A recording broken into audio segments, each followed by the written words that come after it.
And welcome in everybody to another episode of the High Low Sports Podcast. We appreciate you for joining us here on this Wednesday evening, or if you're listening in afterwards as well too.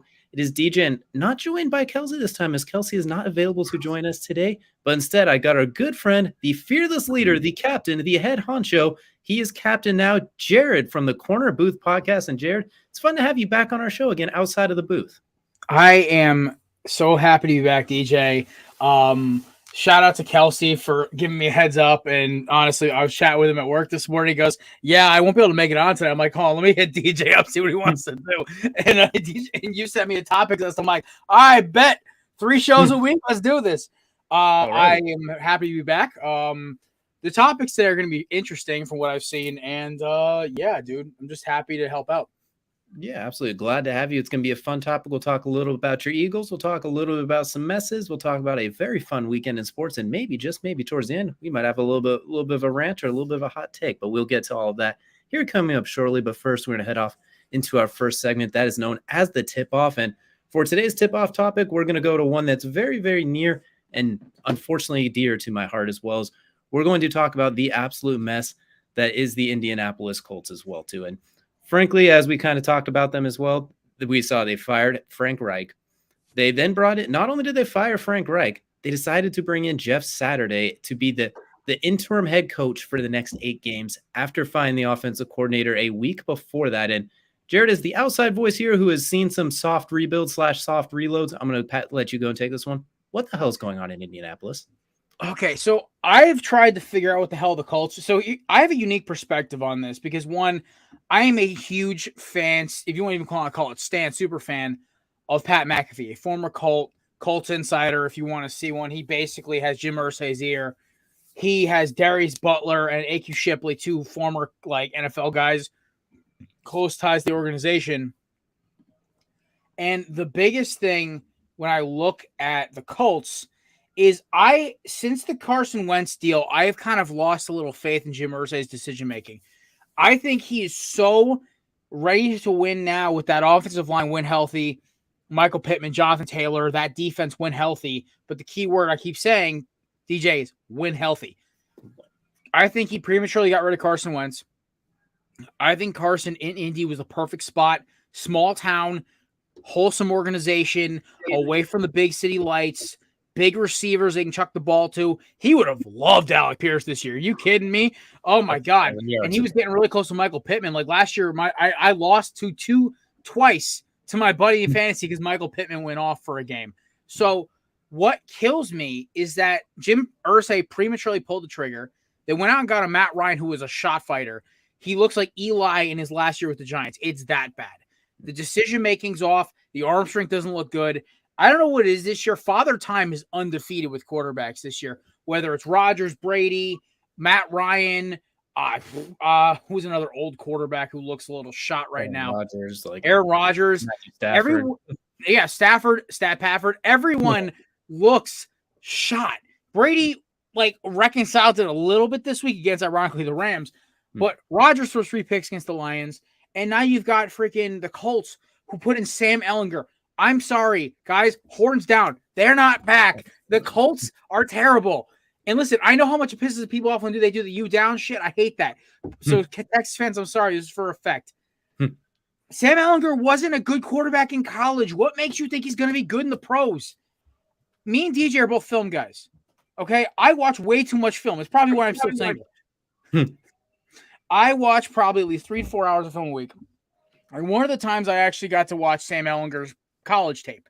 Then I watched some of his pro tape. I think it was yesterday because I had 2 PTO days. And what do I do on my PTO day? I watch film. I was going to try to watch Bailey Zappi versus Mac Jones to see if I was crazy about this whole Matt Patricia conspiracy theory. That might be tomorrow's tape after Korner Booth's over.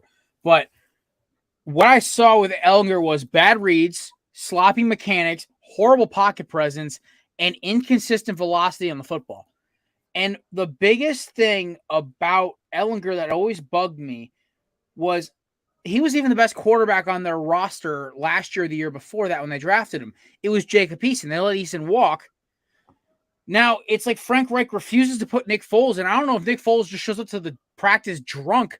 But like, to me, it would be a no-brainer. Hey, we have a Super Bowl MVP as our third-string quarterback who knows how to run our system. Screw it, we'll put Nick in. And Jeff Saturday might walk into practice tomorrow and say, hey, Foles, get in there. You're starting.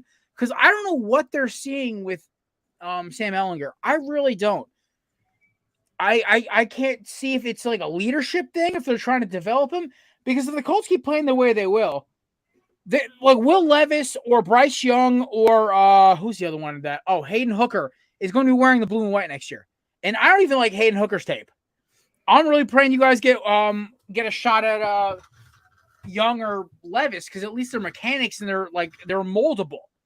Where Hayden Hooker to me looks like another De'Aaron King with a better arm and a little less sloppy mechanics. But I digress. When I look at the Colts and I see them hire Jeff Saturday, I swear they're pulling at straws. It's like the Eagles next year, for something, everything else goes wrong, and they say, fuck it, Jason Kelce, you're coaching. One, to be fucking hysterical, because Jason Kelce is a meme of a human, and he's one of the smartest people in football. So is Jeff Saturday. And if you don't believe me, centers are the smartest guys in the offense. Smarter than quarterbacks, smarter than fullbacks, smarter than running backs, doesn't matter. But the problem is he was a high school coach 2 years ago. He was a advisor this year and last year. I don't know if Jim Irsay is trying to get some Dan Campbell and Miami magic going or what, but either that or he's trying to Ted Lasso this thing and basically torpedo the whole season and get them freaking CJ Stroud, which honestly isn't the worst idea in the world. But the way the Saints are playing, the fact that we have the draft pick, Will Anderson, get in a Philly uniform, man. Let's do this. But that's my honest outsider take on the Colts. I don't know what's happening. You said pre-show you have a plan here, and I want to see this plan because I watched Ty Roseman shotgun wedding his way through 2 rebuilds. So post Chip Kelly and post Doug Peterson. So I think they need to just take a whole Chris Ballard needs to take a whole whopping Howie Roseman playbook and start from scratch because it looks ugly right now. Ugly is an insult to, like, what they're doing is an insult to ugly at this point. It's egregious. My thoughts on Jeff Saturday before I get into the random 5-step plan I managed to muster up the last few days as in the pure shock value is I think the only reason he brought in Saturday is because the offensive line's in shambles. So he's like, you know what? Let's bring in an offensive lineman because he ignores everything else that goes into a head coach. Like, let's bring in an offensive lineman to fix them.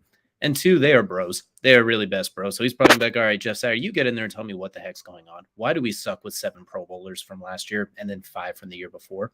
So it almost feels like, you know what, this season's done, even though they're not too far. They're like the 10th seed or something like that in the AFC, so a couple of spots out.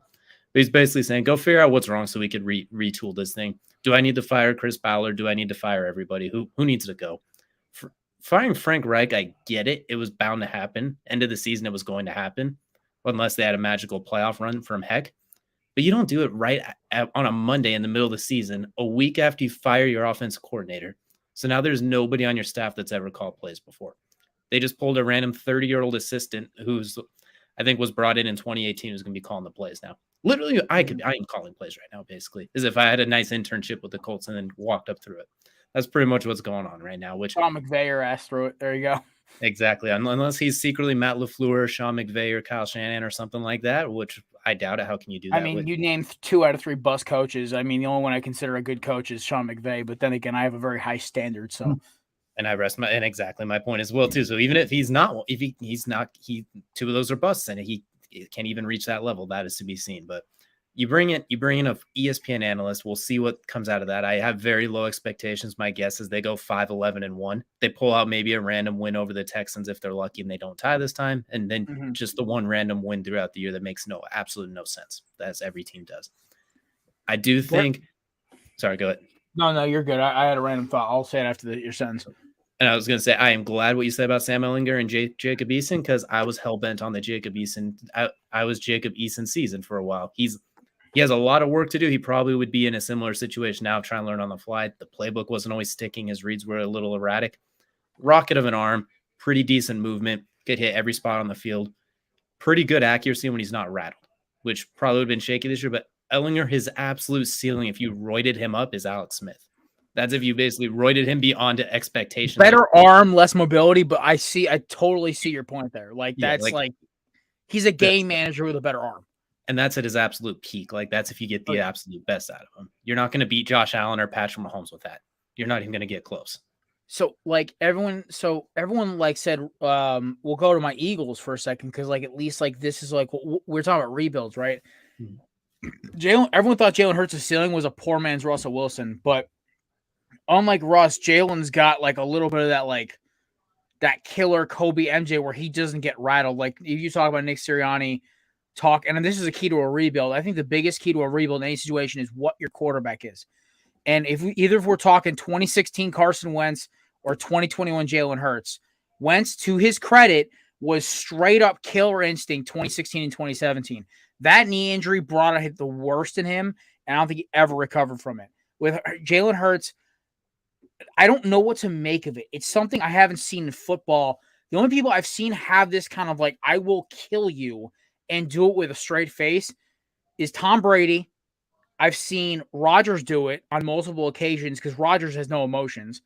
And then I've seen Peyton Manning do it where they're like, you barely see the emotion until they get to the sideline. But Hurts has no emotion until he'll maybe do like this after throws a touchdown, or he'll hype up his boy AJ Brown or Devontae.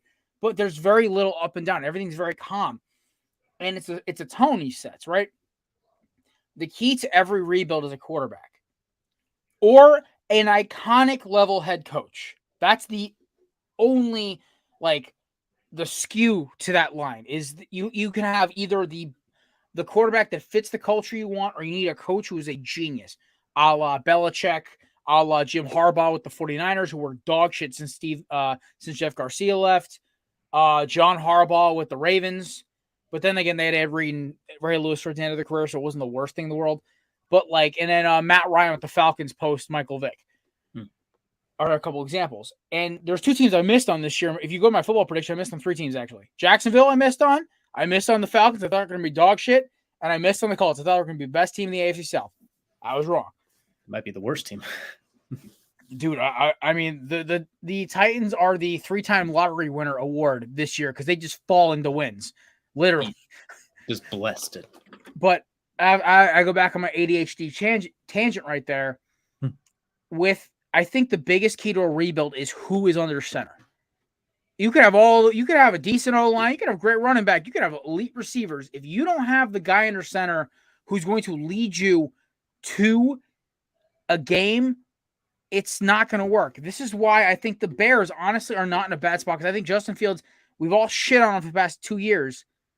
What I saw against Miami was not bad. It's not perfect, but the dude says, all right, I got this, and takes the game on his back. That's at least worth a win, a couple wins here, a couple wins there. That's worth inspiring your guys. Yeah, they have and honestly, the least talented roster in football is the Chicago Bears. Hands down. I would take 2 through 53. I take any other roster over the Chicago Bears. They only have one good receiver, and I think one good tight end. I think Khalil Herbert's okay, but he's a number 2 running back on most rosters. So I guess I rest my, and Eddie Jackson too. I guess I got to love to one of the best free safeties in the league. But my point is, the Colts need to stop this carousel. I think since I was a junior in college, they've had a new starting quarterback week 1 every year. I think it was Andrew Luck. Then he was missing a couple games. Then he's back. Then it's Phillip Rivers. Then it's freaking Carson. Then it's Jacoby or Brissett. Then it's Rivers. Then it's Carson. Now it's Matt Ryan. And hopefully next year it's CJ Stroud or freaking Will Levis. But it's like, at a certain point, you got to say the buck stops here. And I think, unfortunately, with the Colts, Jim Irsay keeps saying, he keeps tinkering like Ruxin and just keeps swapping quarterbacks in and out. And he's hoping one will work. And he goes, you got to give it a minute. Yes, has he made the wrong calls? Yes. Honestly, his best shot was Carson Wentz. As much as I hate admitting that, he was the one who fit that system the best. Carson checking out of runs, not great, but I think it's also Frank Reich being a pushover. But I digress. 100%. And on top of that, Carson could actually move a little bit when that offensive line was shaky in pass protection. He can move. When he decides, for better and for worse, screw it, he out there somewhere, he can get the ball out there. Matt Ryan, when he says screw someone out there because I'm about to get smoked, it turns into a duck. It's an arm punt, and it doesn't go past the 20. But you pretty much hit on a lot of things I was thinking as well too. A lot of those main things with them. You need something under center. I mean, I lived in 3 different states and like 5 different zip codes since the last time they had a quarterback starting back-to-back weeks. Like I was in college as well too, because we even go back to when Scott Tolzien started the year Andrew Luck was out. Oh my God, that's a name I haven't heard in years. Like it goes that bad. Like you could go all the way back to I was also like a sophomore in college. The point is, it's been a long time since you brought back a quarterback for a second stint. Getting rid of Carson Wentz, I understand like you wanted to kind of get I don't know. I don't really think, I don't know what they were thinking, because they clearly didn't have a plan. The backup plan was ish in a quarterback weak draft last year. When 2 years ago when Phil Burrs retired, you could have went and got Justin Fields. You could have went and got a Mac Jones, or could have traded up for any of them, or you could have stuck with Carson Wentz and grabbed a left tackle. Instead, you grabbed the defensive end. But anyway, I'm going to get into my 5-point plan here, because I'm curious what your thoughts are. We're going to start with part 1. You got to get the quarterback this year. You touched on it. I think Bryce Young would be ideal. He might not make it past pick 3. So Will Levis is obviously good. I think Hendon Hooker, you can take him, but you have to be patient with him. I think you can develop him if you have the right coaching with him, because he has the traits, the strong arm, the height, a little mobility, good down the field accuracy. But as we saw against Georgia, which we'll talk about later, he's got some work to do still. And he's 24, I believe, right now, 24, 25. So you have to be patient. You have to realize the ceiling might not be quite as high with the other ones, but you could turn him into a really good quarterback. But there's a growing curve that's going to be a little bit different than the other ones. But ideally, we'll say Bryce Young. We'll say they suck bad enough and they get Bryce Young, because people get scared off by Bryce Young being 5'11" and 200 pounds. Next, you got to get a head coach that has a little emotion too, I think. Frank Reich was awesome as the coordinator, the quarterback coach, pretty good head coach. But you need a coach that can kind of rally. How many times have the Colts started like 1-5, 2-4 these last few years? Like they basically are slugs out of the gate. It's like a dog taking a poop out of the gate. Then they rally once they figure it out. The guys that I look at, I think this is assuming that Jim Irsay hasn't pissed off every coordinator and assistant coach in the NFL with this Jeff Saturday thing. Ideally, D'Amico Ryan's the defensive coordinator from the 49ers. That's the home run if you could pull that off. Yeah. Familiar with the AFC South, rah guy, steps right in as the 49ers defensive coordinator, and they get better as soon as he steps in. He knows the X's and O's clearly. He befuddles all these quarterbacks. And on top of that, he's an emotional guy that I think getting a defensive coach will be beneficial, because then you will need to get an offensive coach then, which is where we'll go to the offensive coordinator spot. The two guys that I ID that I think would be fantastic is, I should actually also mention Eric Bieniemy is a good head coach choice as well too. Don't want to overlook that. D'Amico Ryan's. I have my suspicions about him, but I'll go in after we talk about this. Yeah, I think D'Amico Ryan's is, if I could have my way and I could hit a home run, that's the one I would want if I'm in charge. That's my dog, man. I love D'Amico Ryan. I'm handing that blank check over. I'm saying, you write the numbers and we will make this work. Offensive coordinator wise, the perfect case scenario is we're going to dip into your Eagles. We're looking at the quarterback coach, Brian Johnson. I know you don't like that. I know you don't like that, but you know what? You got Sirianni from the Colts, and it's a fair trade at this point. That was your fault for letting him go, but I think Jalen Hurts might try to fight the entire Colts organization. They try to take his boy from him. And I agree. I don't blame him, because what he has done with Jalen Hurts, you've blatantly seen the development with him as well, to the way they've catered the offense to the skill set. I've never seen a quarterback make jumps like Hurts year to year. It's insane. I don't even want to know if he stays for one more year. Like Hurts could be looking like Russell Wilson 2015 level. Exactly. And arguably more and a better runner too, because when he runs, people get hurt when they try and tackle him. Where Russell Wilson, a better teammate. Oh, Andy wears a wristband too, so which Pete Carroll will tell us all about as well too. So who said that? Who said he's? I don't know where the ghost came from. That ghost was dead on, but they hit that one out of the park. So I think I like Brian Johnson as the offensive coordinator. If not, Andrew Janico, I think, would be a fun one. He's the quarterback coach for the Bears. The reason he stands out, he's been an offensive line coach, a receivers coach, and a quarterback coach. So he knows the intricacies. He's not just going to be like buddy with one position. He can actually build through there. So there's another guy you should consider, though, but I didn't mean to cut you off, is the offensive coordinator for the Detroit Lions. What he's done with that offense is insane. I think when he tells Dan Campbell to shut the hell up and just starts that, Jared Goff looks like MVP candidate Jared Goff again. They just can't stop anybody in defense. Exactly. That's a good one. Add him to the list too. I completely overlooked him because I didn't even think about that. Normally, I start poaching coaching candidates. I look at those higher up teams, but that's a really good one. You guys actually go get him, where the Eagles would probably block you from going after Ben Johnson. Oh, I wouldn't blame them, but I'm hoping somehow just like dangle the carrot and he'll come. I'm hoping as well too. That's me reaching, but anyway. I'm tired of you guys taking is, part 4 is you. I don't want to say clear house, but you got to trade some of those veterans as well too. That defense is top 10, and you're still terrible. I'm not. Mhm. You don't want to trade them, but like Stephon Gilmore has one more year on the deal. If you can get a 3rd round pick for him, he's awesome. You're not going to draft somebody better than him probably, but he's not going to do you any good really for the next couple of years as you're retooling. DeForest Buckner, you don't want to trade him, but if someone's willing to give you a 1 or a 2, you really have to consider that as well too. And just some of those other veterans, even Ryan Kelly at center, he's diminished so bad. Like you just got to look at some of those aging veterans and see if you can get something a year early as opposed to a year late. And then number 5, the one I've been waiting for is bring Jeff Saturday back as the offensive line coach. He's already basically said he's not expecting to be a head coach. So if he doesn't get the head coaching job, I don't think he'll be sour. But the head coach now, the offensive coach now, line coach for the Colts now is egregious. We have seen just goes straight 90 degrees down. It's obviously players first, but clearly there's a communication issue. There's something missing there. So I think you bring in a Jeff Saturday, an OG, who could, for lack of a better, rally everybody up with D'Amico Ryans. So I'll get your thoughts now. That was a 5-part plan. It was a bit long-winded. I appreciate anyone who did stick through that, especially because I started.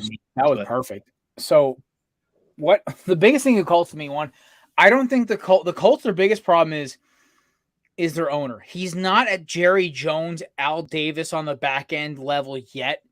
Jerry Jones in his wits, I gotta give him credit. He's let Steven kind of make some of these big trigger decisions, and it's what's kept them out of the Al Davis territory. And we don't want the Colts. The Colts are one of those organizations where like they've always kind of done things right. And Chris Ballard, I think, is one of those guys who can kind of steer the ship. One, you got to get a hard ass as a head coach. I don't like Eric Bieniemy. There's something he's doing wrong in these interviews. He's saying something wrong. He's doing something wrong. It's not because of his allegations from college. With I think it was sexual assault or something like that. He did something wrong. He did something horrible at college when he was at Colorado. I think it was assault, like just normal assault. I think assault, whatever it was. It was something. He did something horrible. Either way, I don't think it's because of that. That was almost 30 years ago now. Over 30 years ago. I'm not saying it was right, but I'm saying like a lot of NFL guys will kind of sweep that under the rug. It's kind of how the league works. But he's doing something wrong in these interviews where he's not getting the job, where you have got guys that are getting higher than him or half as qualified. 2, I think you need to have an offense coordinator who's going to be able to have a run-first mentality. You have fucking Jonathan Taylor. And going at a guy like Ben Johnson isn't going to work because Ben Johnson's going to lean quarterback. I think going at a guy like the coach from Detroit, who's not even an OC, he's a passing coordinator, would be perfect. Because this way, they have a run-first system that has passing, but it's integral through the running backs because they have Jamal Williams, DeAndre Swift. You guys have Jonathan Taylor, and I guarantee you guys can go get a pass catching back like a Boston Scott in free agency. It would not be hard. Or a Kenny Gainwell, I think, whose contract's up with Philadelphia at the end of the season. Either way, what I'm saying is that the Colts need to look at themselves and know what they do well and what they don't. Yeah, get rid of Gilmore, get rid of Buckner.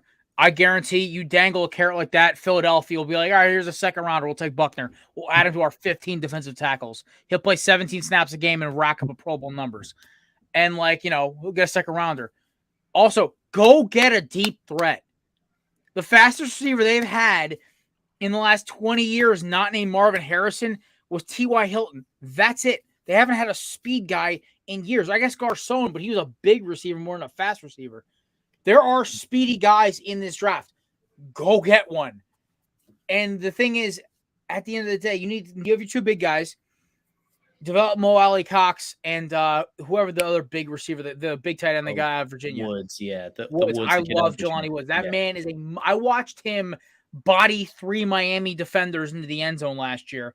And I was in shock. I'm like, it was like watching something out of the Marvel Cinematic Universe, watching this guy score a touchdown. I was like, what the sweet? I'm like, this guy's not human. Utilize that stuff, develop him. And yes, I love the bring back Jeff Saturday thing. He's a culture guy. Culture is huge. And right now, the Colts culture is it's what the Eagles culture was 5-10 years ago. End of the Andy Reid era, pre-bad seasons. even Chip Kelly era if you want. Like, they're going to make the playoffs. They're going to be there, but they're not going to finish. And that's the problem. Now you look at Philadelphia. They have their culture. Their culture is the dog mentality. You've got Jalen Hurts, that ringleader on that defense. You got a bunch of dudes who are going to make a play, whether it's Slay, CJ, Fletcher Cox, James Bradbury. You name a player on that team. They're all a bunch of dudes who are going to knock you out if you're not careful. But that's their culture. Miles Sanders literally ran it like stiff arm 3 guys on a run on Thursday. Kyle Brandt, where you at? All I'm saying is you got to have a culture, and I think that's one thing the Colts are missing. They have this very almost like it's still like the Peyton Manning culture where it's very suit and tie, very corporate, but they have a billionaire hippie as their owner. They got to pick a lane. Like Jeffrey Lurie has no footprint on that team besides writing the checks and speaking at the parade. That team's defense is Howie Roseman, who's the ringleader of that freaking wild circus they call a team. But it works because Sirianni is just as nuts as every other player on that roster. It's the same thing with the Belichick Patriots teams. They had an identity. They stuck with those Harbaugh Ravens teams with the Ray Lewis, Ed Reed, those guys. You go to the You go to the Belichick, the Tom Coughlin Giants teams. Rush the passer, run the football, force turnovers. Don't play stupid on offense. A team identity, I think, is the one thing you did miss, is that they have to establish their culture, their identity, and roll with it. And go ahead, yes. I cut you off. Yeah, you're good. And I will say this. You guys are not the most fucked team in football. Excuse my language. That is the Las Vegas Raiders. I seriously don't know what the hell they're doing. I feel horrible for Derek Carr, Devontae Williams, Chandler Jones, Max Crosby, Josh Jacobs, and I think Sidney Jones, who just became a Raider as of like an hour ago. Shout out to my former Eagle. Josh McDaniels may be the worst head coaching hire of all time. So you know what? Yes. Frank Reich may have not. Frank Reich is the offensive Rex Ryan. He's a great OC. He can't be head coach. Dan Campbell can be a head coach, but can never be a coordinator. Belichick was a good coordinator, but he's a better head coach. Sirianni was a good coordinator. He's a better head coach. You have to understand there's guys who have that gene. I think Frank Reich took the job. He honestly would have been better off staying with Doug Peterson, like a Thelma and Louise kind of thing, and riding off in the sunset together. Frank will probably be the OC in Jacksonville next year. Really, yeah. Another guy you should look into for quarterbacks is John Filippo. That's a good, yeah. Yeah, he's been out of football for a little bit, but he's probably hanging around Doug Peterson's house somewhere. So probably he's like, Doug, can I come out of the basement? No, you stay there until we need you. You wait. The big red button, you wait. Yeah, wait until we need you, John. You need to resurrect Nick Foles, we'll do it. And the other thing is, just say chuck it in the fucking bucket and put Nick Foles in. It'll sell tickets. He's going to win you a few games. Or stick with Ellinger and piss off your entire fan base. But you need to make sure you're getting a top 5 pick. Because right now you're looking at Philadelphia's getting a top 5 pick because of New Orleans. Thanks, New Orleans. You have Houston, even though I think Houston's going to play their way out of it. I think they're going to be a back end of the top 5 pick because listen, we'll talk about that in a minute. But Houston is not a one-loss team. I watched them live on Thursday. Yes, it was Thursday Night Football. We'll talk about this in a minute. But Houston's not a one-loss team. They play a lot better than that. They'll get the 4. They might get to 5 or 6 wins. They might catch a couple teams off guard. But what is crazy to me is the Raiders will definitely have I think the Raiders will have a top 3 pick. Oh, yeah. The rate they're going, 100%. And I think they're going to get Stroud, Levis, or Young. I think SI did a mock draft this morning. They had to take Will Anderson. They're not stupid. They will not take a pass rusher when they can go get a quarterback to replace Carr. Because I guarantee if they keep McDaniels, they're going to go get a quarterback. Even I think McDaniels doesn't deserve to play a coach another snap. I think he's the worst head coaching hire I've seen in years. They should go call Sal Pasaccia and pray on their knees he'll come back. Because Paisan needs to coach. They did him dirty after what he does. I forgot. Part 6 of the plan is you might have to replace Chris Ballard. You have to talk to him because he's literally said, I'm going with the quarterback carousel because I'm scared to miss on a quarterback, basically. Because he's scared to draft one. And you hit on Darius Leonard. No one saw it coming. You grabbed Braden Smith. But there's been a lot of misses in there too. There's been a lot of wild swings. So not saying you have to get rid of him, but he's on really thin ice depending on what happens down the rest of the season as well too. Really thin ice. And in that case, go get Lewis Riddick. Go just at that point. Why not? Just go all in for the ESPN at that point. But that was going to do it for our tip-off segment as well too. Next, we're going to head into our main event, and our main event, of course, brought to you by our friends over at Manscaped. And if you haven't heard yet, Manscaped is the premier company for men's grooming and hygiene products. Right now, if you go over there, use code HILOSPORTS to get yourself 20% off on any of their products as well too. Deodorant, soap, shampoo, lawnmower, anything you could think of, they got it for you. Free shipping in a lot of areas, and it is almost holiday season. You got to get yourself some nice stocking stuff for gifts as well as we head into that season, or last minute gifts, because we know there's the people that have their birthdays right around Christmas time. Got to get them a nice birthmas gift as well too. And I do want to mention too, right here we got the nose hair trimmer that they sent us as well too. Quick, bam, weed whacker. See, in a matter of less than 2 seconds before I can even say weed whacker, my nose hairs are now under control. So if I have a nice time out with the special lady, or I just want to be in public and not look like a homeless guy, now my nose hairs are clean, and you can get the ears in less amount of time than it took me to read this. So head over to manscaped.com, use code HILOSPORTS, get yourself a nice little discount there as well too into the holiday season. And Jared, we're going to head now into the main event where we're going to recap a bit of a wild weekend here in sports. We're going to start in college football a little bit. I'm just going to go right into the big one, Tennessee and Georgia. And well, there's no debate now who's the number one team in the country. And frankly, that feels like it's not even close at this point. I really hope I'm right about this, because it's a lot easier to say, hey, Georgia's the best team in football than Alabama. And I love Alabama fans. They've been so nice to me. Gump Twitter has been great to me. But I understand from an outside perspective, they're freaking annoying. And here's the thing. We witnessed Georgia thump Tennessee. And I watched that Tennessee-Alabama game. Alabama was on the ropes the entire game. It wasn't like they caught a couple lucky breaks like the kick six or whatever, or like with Auburn like that. No, this was a handling, and Alabama hung in the game. Alabama gave them all they got, and Hendon Hooker had one more throw in them. With Georgia, oh my God, it looked like an NFL. It looked like what Eagles Texans should have looked like a thumping. Like Hendon Hooker looked lost. He looked beat up. I probably should watch half that game in and out from doing like various things, cooking, whatever. Mentally prepping myself for the disappointment that is Miami, Florida State. We're not talking about that game. I refuse to. I will leave this show. I'm still not okay with it. I will say this. Dude, Tennessee is a good team, but Georgia's defense, there's something different. Like, they locked and loaded and replaced guys. Everyone talks about Alabama reloading. Georgia reloaded. Like, they may have some guys who are better than Jordan Davis and Trayvon Walker on that defense.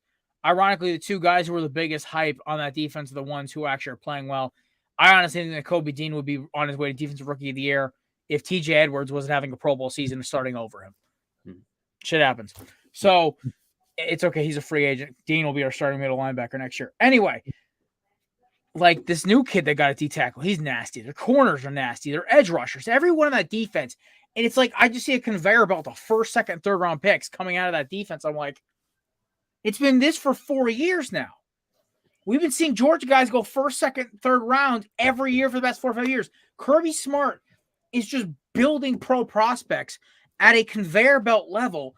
And I don't know what it is about Stetson Bennett. Did he pay off a voodoo woman or something? This man makes dime throws that are out of like Madden Ultimate Team, like 100%, no difficulty, like slinging it between 3 defenders. And I am like blown away watching him on tape because it makes no sense. This guy looks like the dude who gets wasted before a beer league flag football game and is just delivering rockets into double coverage, and they're hitting. And I just can't believe it. So my honest to God thing is, they're on a mission from God to repeat, and nobody's stopping them. That's Georgia. That's all I got. I want to hit back to what you said. Last year, they basically ran the draft last year with those prospects that came out. This year, they already got 3 guys that are probably first round picks, 2 that are probably top 10 with Keely Ringo and Jalen Carter in the middle. And then Nolan Smith, I think, is just as good as Trayvon Walker and those guys that came out last year. He just plays more of a hybrid role where he sometimes stands up, sometimes plays edge, and has been a little banged up. So they got 3 guys that could easily go top 10 already again this year. And that's just on the defensive side, not even getting into some of the weeds as well. So built different is the only way you could describe them at this point. And I don't even know who could stop. I mean, Tennessee, we thought they got thumped. Alabama, we'll see, but I feel like they're in trouble too. They don't have the firepower like they had last year to make it competitive. Maybe Ohio State, but Ohio State doesn't really play good enough defense, I think. So even if they can find some spots I think they're still in trouble. Michigan, don't even know. We're not even going to entertain that. And we already saw what happens when they played Oregon. So I really don't know who stops them, let alone keeps it relatively close. I think the only hope is they do an Alabama a Georgia collapse, where a team sneaks in who shouldn't. I think Ohio State has holes. I think they're the second best team in football. I think Michigan's still a fraud. It's like we're going to talk about this in the NFL in about 5 minutes, right? But there's levels, like the Billy Bean speech from Moneyball. There's levels to everything. There's about these X teams. Then there's Georgia way up here, 50 feet of shit, and the rest of the top 25. Yeah. And right now, that gap keeps getting farther and farther because they're just built differently. Alabama may finish with 3 losses because if they have to play them, oh my God, it's over. Just call it. Just throw in the towel. Bryce Young might be dead. And honestly, no disrespect to Alabama fans, I am terrified because I think I actually root for Bama as an SEC team because my friends are all Bama grads. And I root for them. I will fully admit that's why Kelsey gives me so much shit. But I don't know what, I watch it. It's like watching a pro defense. Yep. Everyone's flying around making plays. It's not even fair. So I think they were on the table. I picked them to win the national title preseason. Actually, I picked Alabama. I said Georgia was going to be the runner-up. And I think I was wrong for the first time. I broke my winning streak. I had been on a streak of 5 straight years where I picked the national champion. I was wrong finally. I will say if they do play Alabama again, if Alabama's within 10 points, give Bryce Young the back-to-back Heisman. I don't care about the rest of the season. If he's able to stay within 10 with what that Alabama team has this year, it's Bryce Young's still awesome. They still have some good players, but they don't have Bama players, I guess, if that makes sense. Their talent, the talent level's a little bit lower than it's been the last few years, and it's been Bryce Young save us all season. And then there's Will Anderson. That running back they do have, the dude with the dreads, whoever he is, the transfer, that kid's a rocket. He's fast. Yeah, but, so they have a little bit. They're just not quite the same. So if they play Alabama again and Alabama's able to keep it within 10, I'm giving Bryce Young the Heisman again. I don't care about anything else if he's able to stay within 10 of that defense. But speaking of Alabama, we're going to go talk about them because they had their hands full with a different team this week. They took on the LSU Tigers, and Brian Kelly, I may not be the biggest fan of Brian Kelly because he's kind of a tool bag, but a tip of the hat to you and carrying your ball sack in a wheelbarrow for going for 2 there at the end of that game. Buffalo Soldier! I know. We had the exact same reference going through my head as well, too. Randy Marsh for the win. What a huge upset. And for Brian Kelly, too, you're in control of the West, of the SEC West now. If I'm not mistaken, they're up on Alabama now as well. Yeah, they have the tiebreaker. I think they have. Because I think they only have 1 loss now, too. Yeah, because they only have one of their losses out of conference, I think, is Florida State, right? I believe so. Because I think that was that first week of the season, if I'm not mistaken. And they've gone on a roll since then. So looking at LSU with Brian Kelly, do you think they could possibly have a chance? Obviously, we've already established they're not beating Georgia. But as far as just getting to the SEC championship game, what do you think their odds are basically running the table and getting there the rest of the way? I'm looking at their schedule right now. And the thing about LSU is they don't do anything great. They remind me of that Jordan Jefferson team from a few years ago, if that makes sense. Yeah. They have Arkansas this week. No pig suey. They're going to have a pig roast this week. Then they got UAB and A&M. That's it. That's 3 wins. They run the table. I think A&M's dog water, which makes Miami look even fucking worse. Don't want to talk about that. UAB is hammered shit too. Arkansas was the biggest bust, I think, of this year. I'm looking at the SEC West right now. Ole Miss is behind them. It's not even Alabama. It's Ole Miss. So in conference right now, you have Ole Miss is 4-1, Alabama's 4-2. Ole Miss down the stretch, I believe, for the last 3 games has Alabama. That's a loss. I think Nick Saban's going to take out his revenge. Mm-hmm. One thing about Nick Saban, he's better than Belichick on back-to-backs. Mm-hmm. Then Ole Miss is Arkansas, Mississippi State. Mississippi State may give them some trouble. I see 2-1 out the gate. Bama, this is where it gets fun here. Bama goes Ole Miss, Austin Peay, then Auburn. Jesus, Nick Saban never misses on that last warm-up game before the Iron Bowl.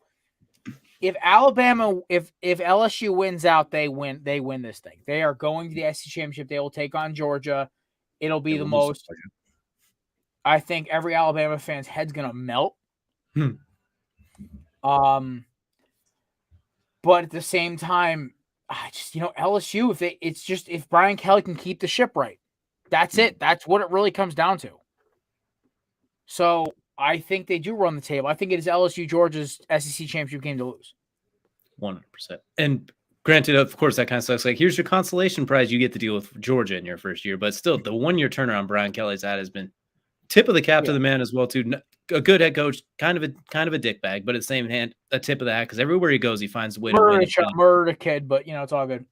Yeah, that too. Okay, I wasn't going to go that far, but yeah, that too as well. Listen, if I didn't say that at least once on the show, I think Kevin would disown me as his friend. So I have to say that. You know what? I touche as well too. I game respects game at this point, and we're gonna stop talking about him because I kind of forgot about that. I was just thinking about how he's a dickhead, but yeah, there's that too. But so LSU. Congratulations. Looks like you're going to the SEC championship game. A team that's a disappointment, to say at least. How about Notre Dame and Clemson?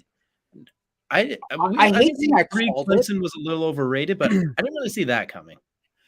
Here's the thing about Clemson. It was, when I look at Clemson's game, they have been a series of ref bails them out, lucky play, lucky bounce the past 2 seasons. DJ Ungalangalele, I hope I pronounced that right, butchered it probably, is the worst quarterback they've had since pre-Taj Boyd. Yeah, really. Kelly Bryant was a better quarterback. Kelly Bryant at least could deliver the ball on time and actually could read a coverage. This sophomore of theirs must be not ready, because Dabo wouldn't be risking his picture-perfect winning percentage and losing to a horrible Notre Dame team under Marcus Freeman for this.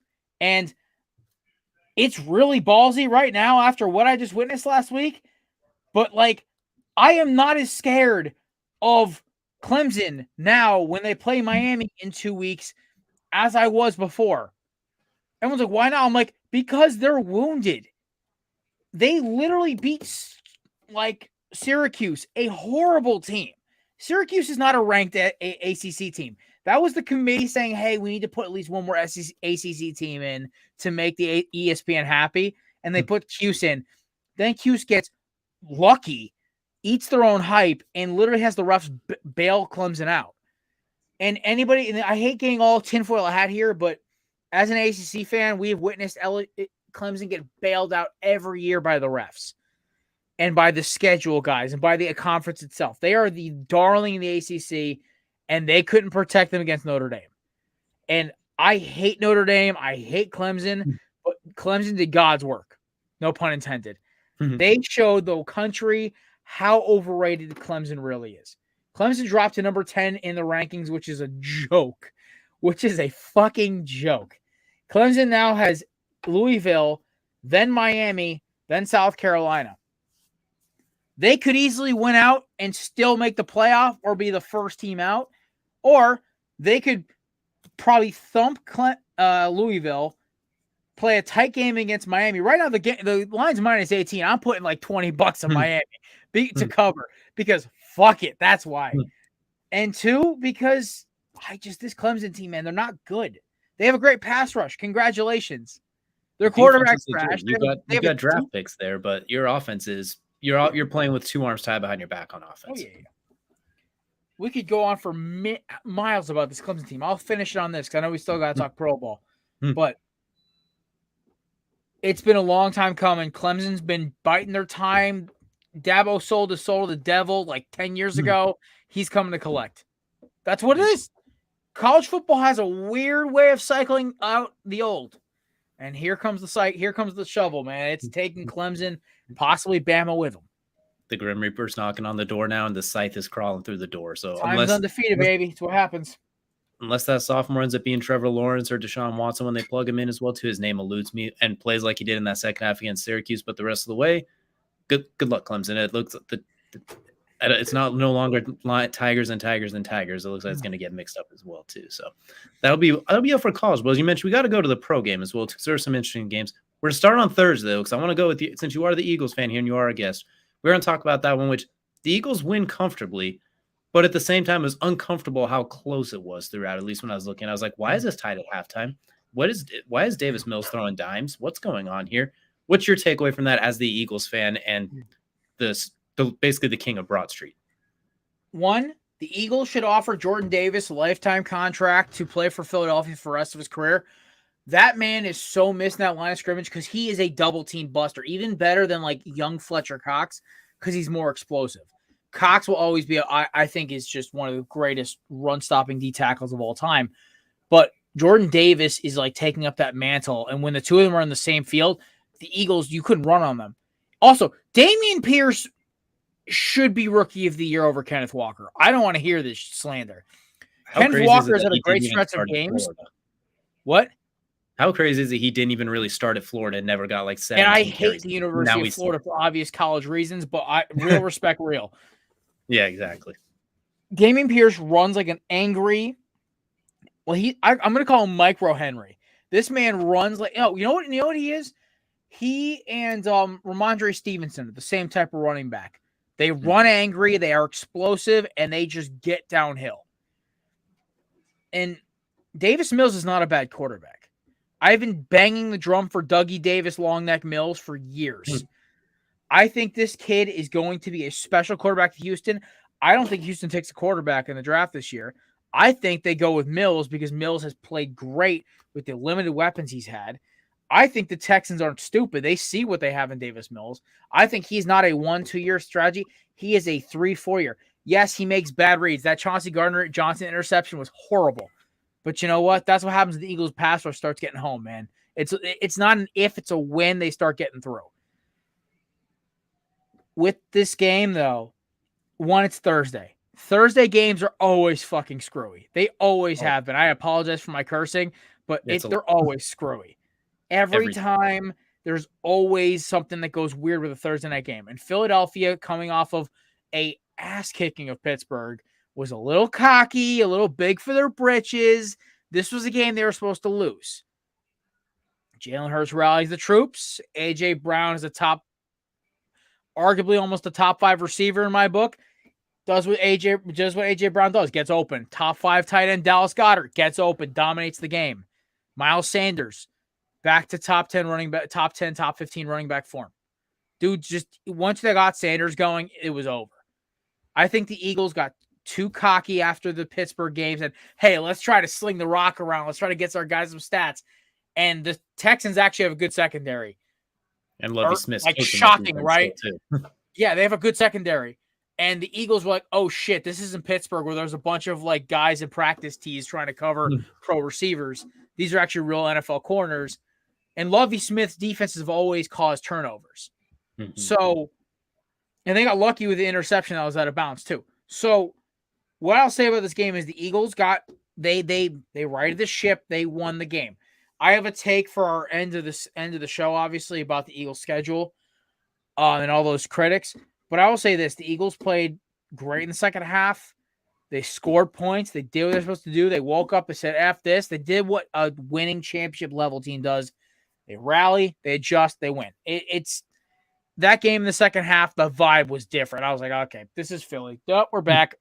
Because I was like, at halftime, I'm getting a little tense. I'm like, oh, what's going on, guys? And then, at halftime, I watched the Eagles march right down the field score. I'm like, okay. I watched the sacks start piling up. I watched C.J. Gardner-Johnson pick off Mills. I'm like, yep, okay, we're back. Never mind. All right, everything's status quo. We're good now as well. And before we leave this game, you did mention Houston, how we kind of talked about they're an underrated team and like they're not the worst team in the league. DJ, they could easily win 5-6 games.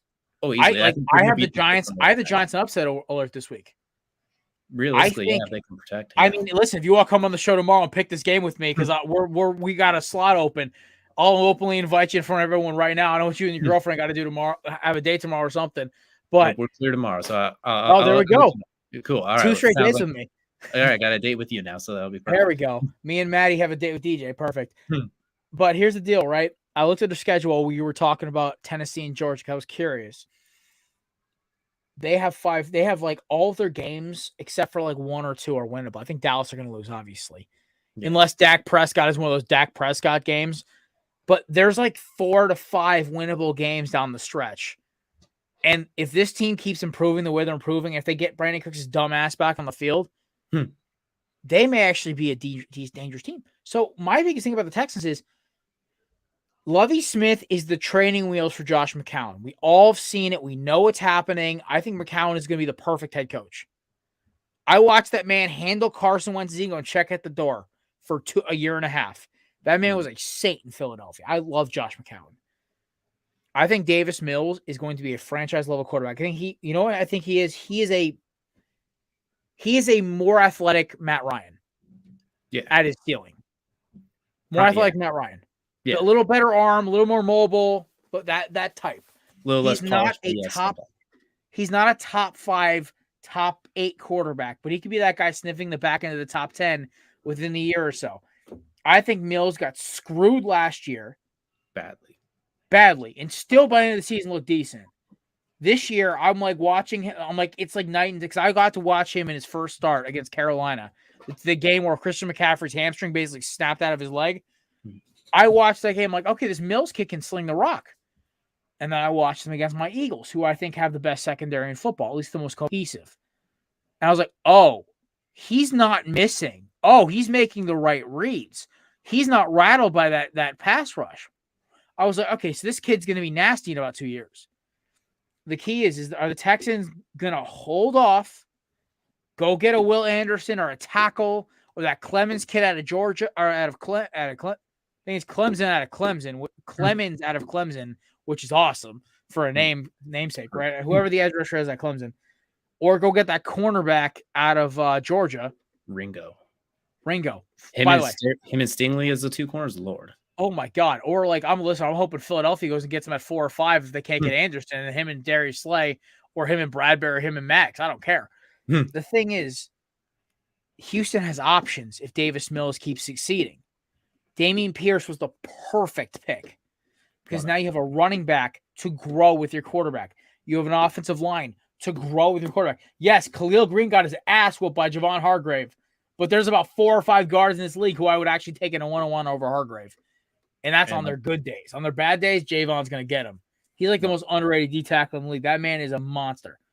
And on top of that, too, depending on how the Browns finish out, the Texans might have 2 top 10 picks with that as well, too, in the first round because of the Watson trade. So they could trade up, or they could even trade back. So if they pick at 3, they could sling back and be loading up. Upset pick, by the way, week 12 or week 13. Texans, Browns. Deshaun's first game playing in 2 years. Give me Houston on an upset.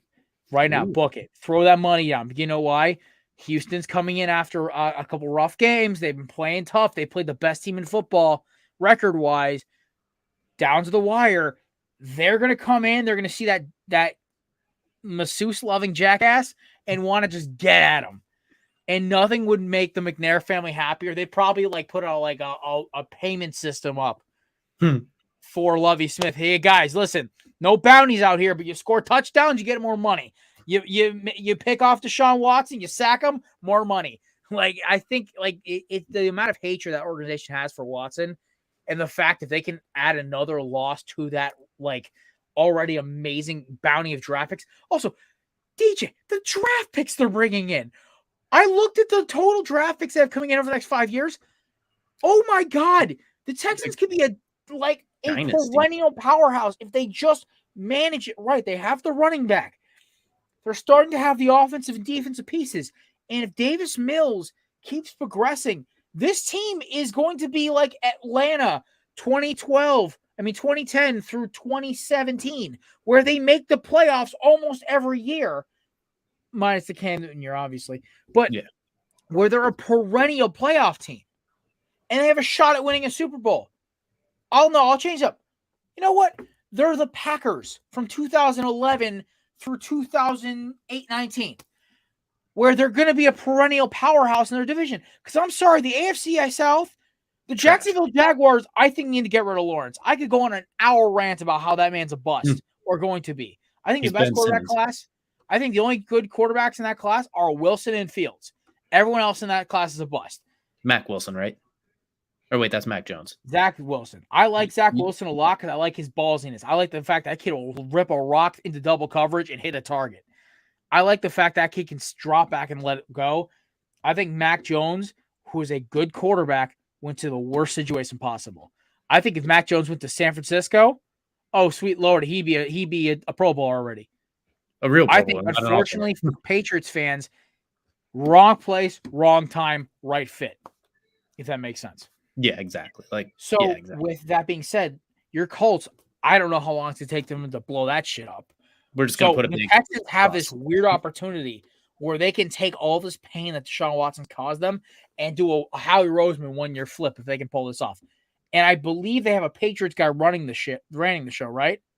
I'm not 100% sure off the top of my head. I'd have to look at that, but I do believe I can't think of his name off the top of my head, but I know he's a Patriots front office guy. Was it Lombardi or not Lombardi? No, something Italian sounding, not Lombardi. We'll have to look that up. We'll definitely have to look hold on. We'll look it up. But I swear, I'm telling you right now, I know we're almost running out of time, but I'm telling you right now, this dude is that dude. I think this Texans team is that next team where everyone's like, oh shit, like they built the prospects up and they're back. Like, look out everybody else as well too. And you have Lovie Smith leading the way. I hope they keep him around. I hope it's not just a placeholder. It is, but I really hope that's what it was. Okay, there we go. That was gonna bug us. But real quickly, the one other game we wanted to touch on, we'll do this really quickly.